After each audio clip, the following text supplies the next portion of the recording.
Hello students, welcome to my class. আজি আমি আলোচনা কৰিম ক্লাস 10 ৰ অনুশীলনী 5.3 ৰ কোশ্চেন 16 নম্বৰটো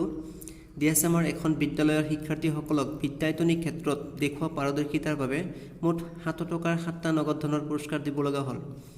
যদি প্ৰতিটো পুৰস্কাৰৰ ধন তাৰ আগৰটোতকৈ 20 টকা কম হয় তেনেহলে প্ৰতিটো পুৰস্কাৰৰ মূল্য নিৰ্ণয় কৰা সো ইয়াত আমাৰ মুঠ টকাৰ পৰিমাণ দিয়া আছে 700 আৰু 7টা নগদ ধনৰ পুৰস্কাৰ দিব লাগে ইয়াত আমাৰ পুৰস্কাৰৰ সংখ্যা দিয়া আছে আমাৰ 7 তাৰপিছত কৈছে যে যদি প্ৰতিটো পুৰস্কাৰৰ ধন তাৰ আগৰটোতকৈ 20 কম অৰ্থাৎ প্ৰথম পুৰস্কাৰতকৈ দ্বিতীয় পুৰস্কাৰ কি হ'ব আমাৰ যদি 20 কম হয় তেতিয়া হলে প্ৰতিটো পুৰস্কাৰ মূল্য নিৰ্ণয় কৰা কোশ্চেন 16 নম্বৰটো আমি এনেদৰে লিখিছো দিয়া আছে মুঠ টকাৰ পৰিমাণ SN = 700 পুৰস্কাৰৰ সংখ্যা N = 7 সাধাৰণ অন্তৰ D = -20 লিখিছো কাৰণ পুৰস্কাৰৰ ধন তাৰ আগৰটোতকৈ 20 কম সেই কাৰণে আমি -20 লিখিছো আমি প্ৰথম পুৰস্কাৰটো নাজানো ইয়াতে আমি লিখিছো ধৰা হল প্ৰথম পুৰস্কাৰ A আমি জানো SN = n/2 twice a plus n-1 hall D ইয়াতে আমি SN ৰ মান অলৰেডি দিয়া আছে SN = 700 SN ৰ ঠাইত আমি 700 বহাই দিম ইকুৱেল টু পুৰস্কাৰ সংখ্যা দিয়া আছে 7 n = 7 / 2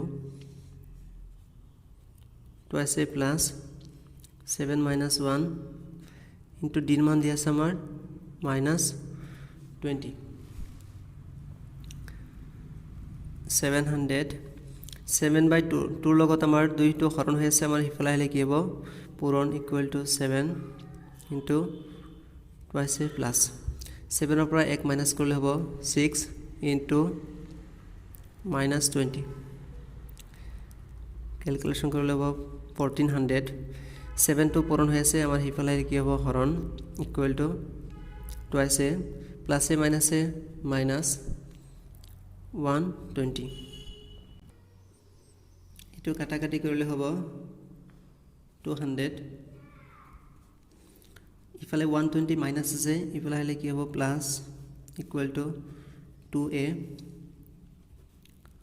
or 320